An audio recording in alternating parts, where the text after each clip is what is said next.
haddii aanad doorasho lahayn, haddii aanad options haysan xurmatiid, haddii aanad doorasho lahayn xurmatiid. waxyaabaha keena inuu qofku nolosha quus ka gaadho, waxyaabaha keena inuu qofku nolosha iska dhiibo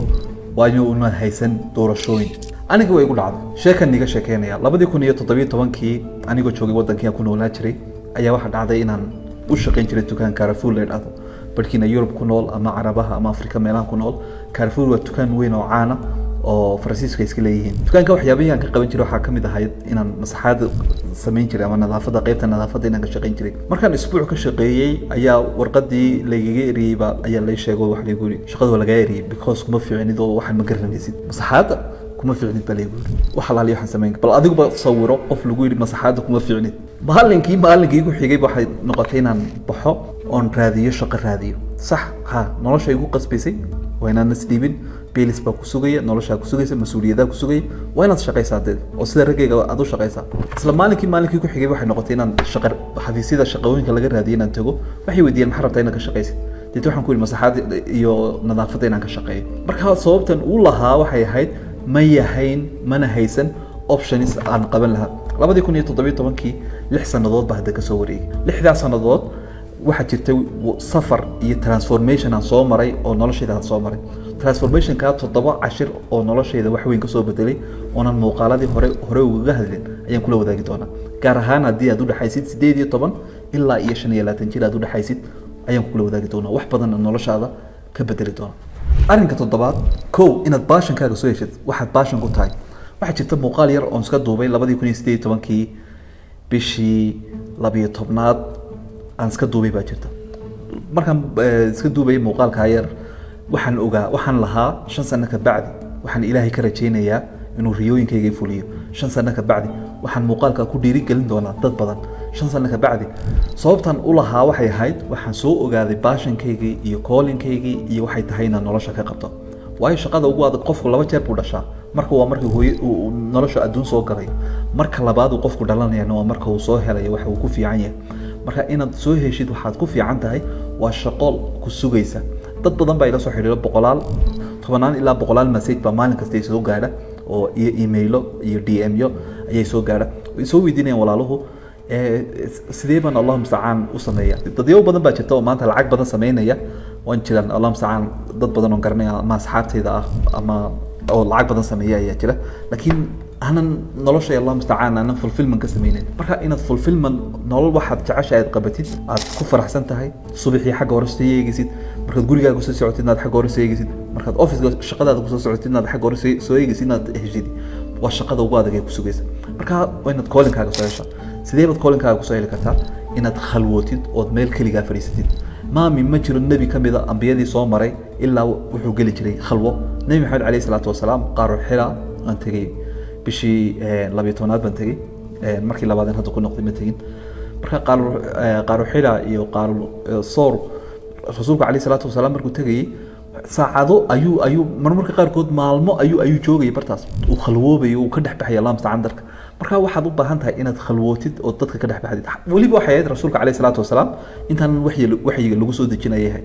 marka waxaad u baahan tahay inaad khalwootid oo kaliya noqotid. haddii aanad khalwo helin haddii xilli kaliya naftaada dhageysatid oo koolinkaaga dhageysatid aanad helin. waxaan xasuustaa 2017 18 waxa jirtay maalmo dhan markaan ka soo baxo shaqada oo Allah musta'aan ama masaajidka ka yimaado inaan meel fadhiisan jiro dhageysan jiray koolinkayga inaan iska fikiri jiray inaan afkaartayda raaci jiray and aan soo helay Allah musta'aan. marka 2018 markaan muuqaalkan duubayan lahaa 5 sano ka bacdi 10 sano ka bacdi muuqaalkan waxaan rajayn doonaa inaan dad ku dhiirigelin doono waxay ahayd maraan koolinkayga soo helay. marka maxaan idhi 5 sano ka bacdi waxaan Ilaahay ka rajaynayaa inaan public speaker noqdo iyo waxaan Ilaahay ka rajaynayaa inaan ganacsi anigu aan leeyahay aan samaysto. waayo labadaas waxay ahayd laba wax oo igu waaweyn inaan skill public speaking Allah musta'aan samaysto iyana mana lahayn oo macallimiinteedii haddii aad weydiisid xagga dambe ugu tagi doonaa qofka ugu dambeeyay laga filayay baan ahaa. marka inaad koolinkaaga soo heshid waxay kaaga baahan tahay inaad meel fadhiisatid. arrinka labaad ee u baahan tahay si aad naftaada u soo heshid waa inaad dadka kala akhridid. waayo maanta haddii aan wax ka jeclaado oon adiga ahaan wax ka jeclaado ama aniga ahaan aad wax iga jeclaato waxa aad iga jeclaatay adiguna waad leedahay ka dhiganta. ibnu aadamku waa kaligaas way kugu adagtay inaad keentid. waayo qofku hab ramdam mooy wax kuma heli karayo. ambiyadiin baa ayaa ugu dambeysay nabi maxamed alayhi salaatu wasalaam ugu dambeeyay waxii soo daga xagga rabbi ka yimaado maybe riyooyin iyo waxyaabaas inay jiraan laakiin waxyi caadi qof waxyi ku soo dago oo ummiya oo waxba akhrin waxbana qorin waxbana ummadda kale aan ka baran nabi maxamed baa jira calayhi salaatu wasalaam nabi maxamed ilaahay waxyi buu ku soo dejinay marka waxay kuguma soo degay waa inaad akhrisaa ibn aadanka ama reer galbeed ha noqoto ama dadkii hore muslimiinta ha noqoto allah musta'aan ama wax fiican adduunkan maanta yaala ha noqoto inaad good reader noqotid inaad wax akhrisid oo fariisatid every single day saacad maalin kasta aad fariisatid oo wax akhridid oo wax akhrisku maskaxdaadu furi doona wax akhrisku focuskaagu dhisi doona wax akhrisku wuxuu ka dhigayaa qof la dhadhansan karayo qof dadka soo hor istaagi karaya qof wax bixinaya qof wax akhriska ma jirto wax bedeli karaya imma maalin ka mid ah noloshaada soo marto hadii wax aan ku kordhin waxba ka dhacaya ilaahayna waa quraankiisa kula liman kana minkum an yataqaddama aw yataakhir ma jirto qof meel iska joogaya ama qofku horun buu soconaya ama qofku dib buu dhacaya marka waa inaad wax akhrisaa every single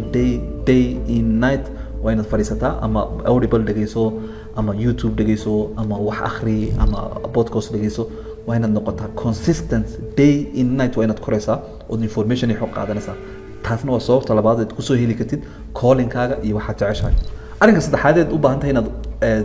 calling-kaaga soo yeesho waxa weeyaan inaad isku dayo badan samaysid intii aanan ka hor soo helin career-kaygan inaan e-commerce ku shaqeeyo inaan content creator noqdo inaan bulshada wax la wadaago inaan public speaker noqdo inaan tababaro bixiyo intaan soo helin ka hor waxaan isku dayay inta business isku soo dayay business dharan sameeyay oo khamiisiyo waxban iibin jiray business waxaan isku dayay transportation oo Allah musta'aan ka soo shaqeeyay business waxaan isku dayay logistics oo aan sameeyo Allah musta'aan alaabta Europe laga soo diri karayo oo Africa loo soo diri karayo business waxaan isku dayay wax aan malaha tobaneeyo ayaa laga tirin karaya Allah musta'aan inta business iga feel garoy marka isku day badan baad u baahan tahay inaad isku dayid tan isku day ha ku tan kale isku day ha shaqeyn weydo kan kale isku day adigu no matter what Allah musta'aan wax kasto u baahan tahay waa inaad isku dayo badan sameeysto hadii aanad waxba isku dayin way kugu adkaanaysaa brother you will stay same place ayaad taagnaan doontaa sanadba sanadka ka dambaysa bilba bisha ka dambaysa 10 sanaba 10 sano ka dambeeya bartaadiba taagnaan doontaa haddaad waxyaabo cusub isku dayin marka isku day waxyaabo cusub isku day inaad waxyaabo cusub isku dayin taasina waa mid kamid ah waxaad ku soo heli kartid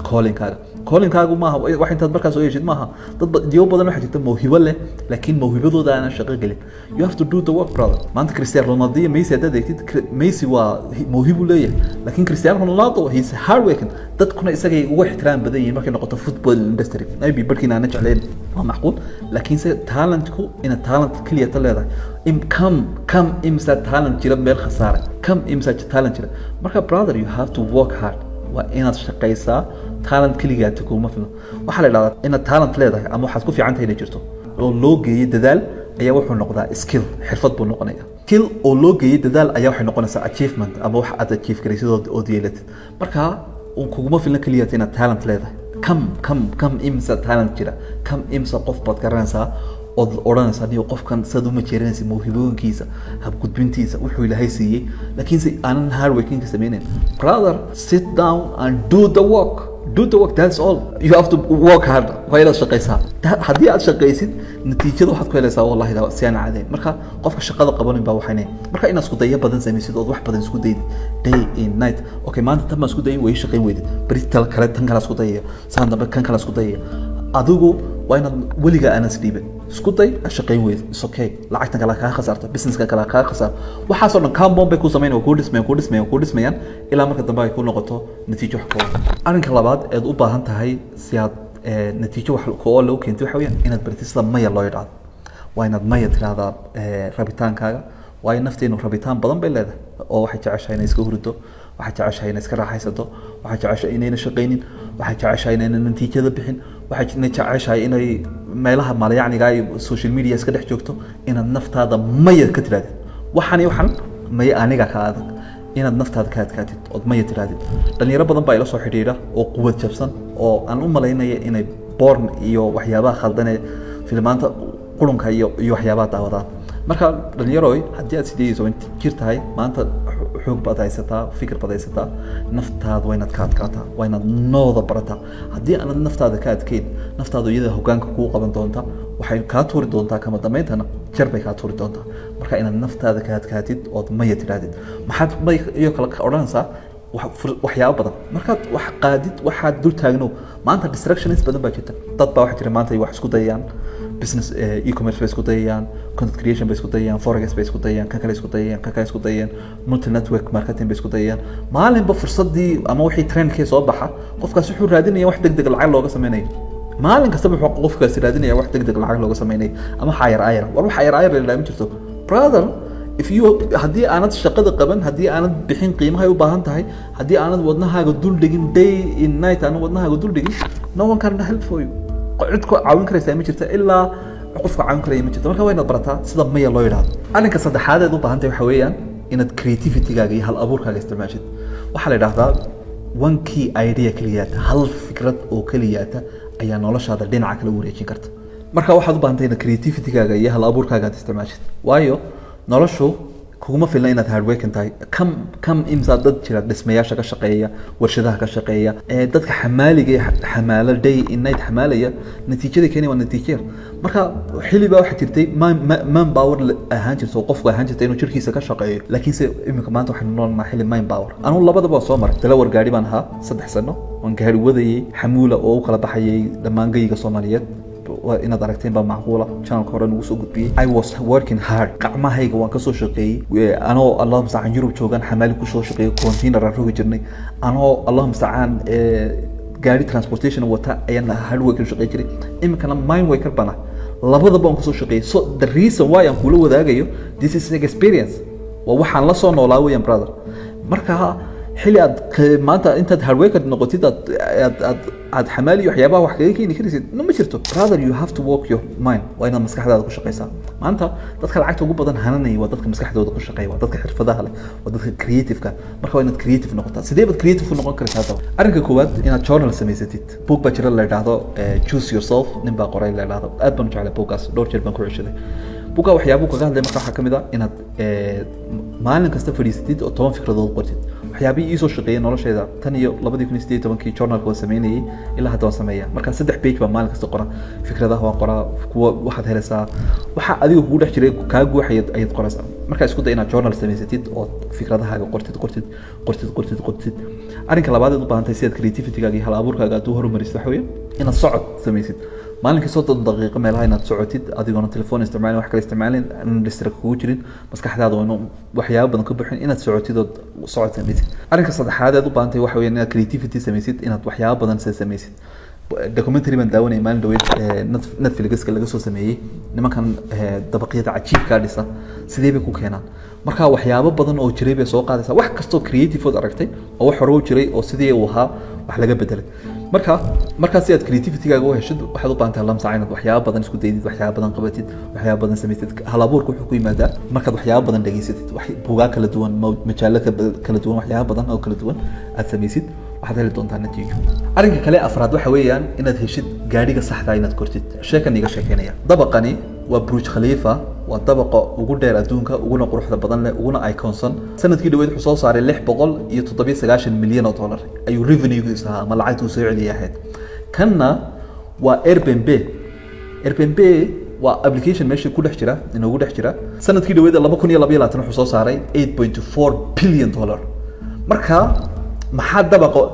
maanta xilligan aynu noolnahay application yar oo telefoonkaaga ku dhex jira ayaa ka qaalisan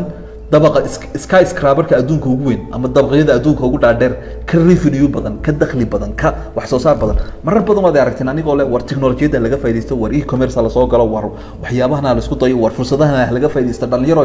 anigoo waad aragteen sababtan u leeyahayna this is the one reason kamid maanta technology-yadu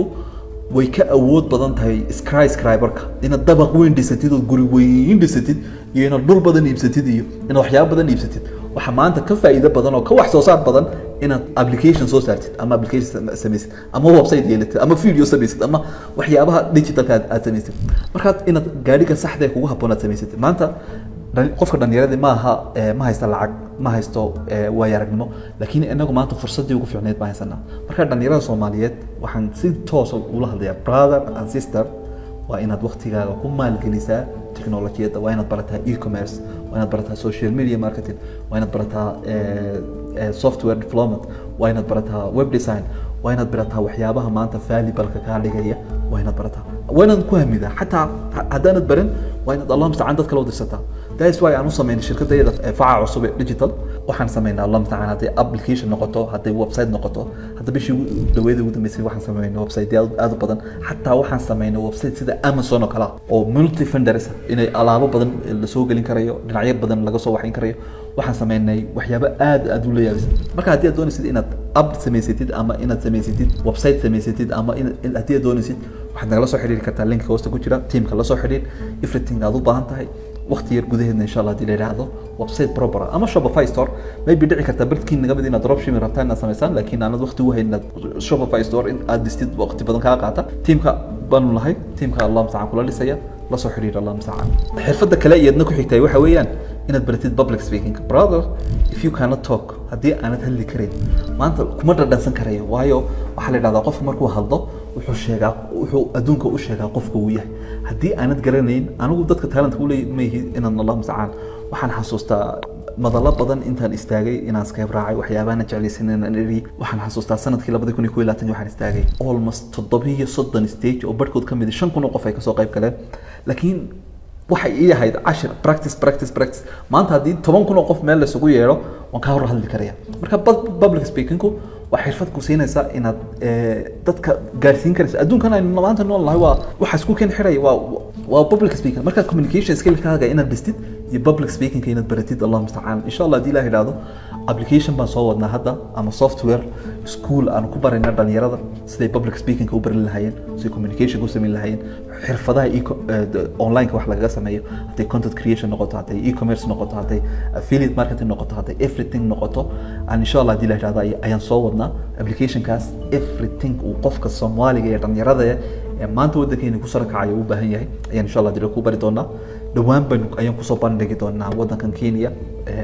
insha Allah dib social media ayaad ka arki doontaan maalinka iyo xilliga insha Allah dib la yiraahdo marka waxaad baahantahay inaad public speaking ka baratid sidee public speaking ku saddex baad baahantahay inaad baratid 80% public speaking ka mid ah waa diyaar galow inaad diyaar galowdid inaad waxaaga qoratid inaad dad bad hortagaysa Allah musta'an ka aqoon badan ka waayaranimo badan marka dadka caqligooga inaad yareysan oo si fiican u diyaar galowdid 80% ku bixi inaad diyaar galowdid mawduucaad ka hadlaysid waxaad ka hadlaysid sidoo yahay arinka labaad ee Allah musta'an u baahantahay public speaking ka si aad u master karayso waxa weeyaan inaad baratid Allah musta'an body language kaaga sida waxayn lahayd sida dadku u la gudbin lahayd storytelling is amazing inaad baratid sida sheeko imka quraanka inaad u fiirsatid qolkiiba 3 daloolo 2 dalool baa Allah musta'an uu ilaahay quraanka kaga hadlaya sheekooyin iyo qisas iyo wixii ambiyada soo maray marka inaad baratid storytelling sida storytelling loo sheego ma jiro qof cadiim ah iyo taariikhda soo maray ilaa wuxuu ku fiicnaa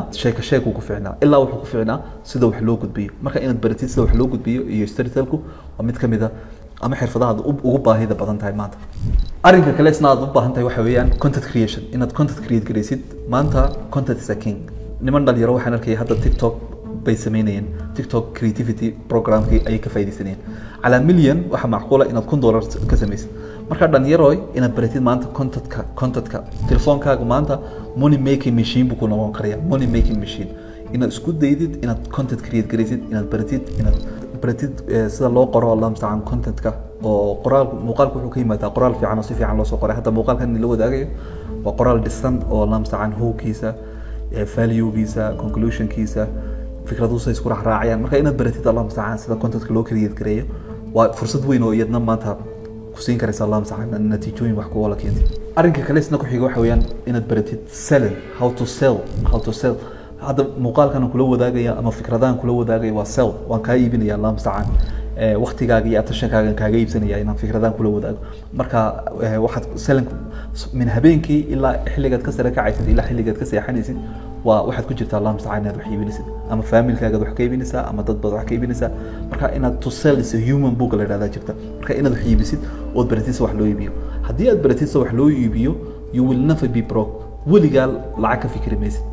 meesha doontii adduunka dad ku noosha way waxa doogtay sida wax loo iibiyo dadka wax ka iibinaysa dadka value ku daraysa marka qof kasto oo billionaire ama qof kasto oo millionaire ama qof kasto oo nolosha natiijooyin wax ku oo ka keenay wuxuu ku fiican yahay sida wax loo iibiyo marka inaad baratid sida wax loo iibiyo sellinka marka laga hadlayo sellinku waa saaxiibtinimo weyn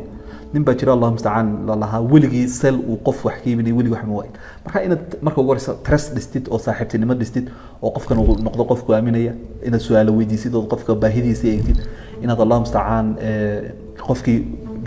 si fiican ugu present garaysid oo productkaaga si fiican ugu bandhigtid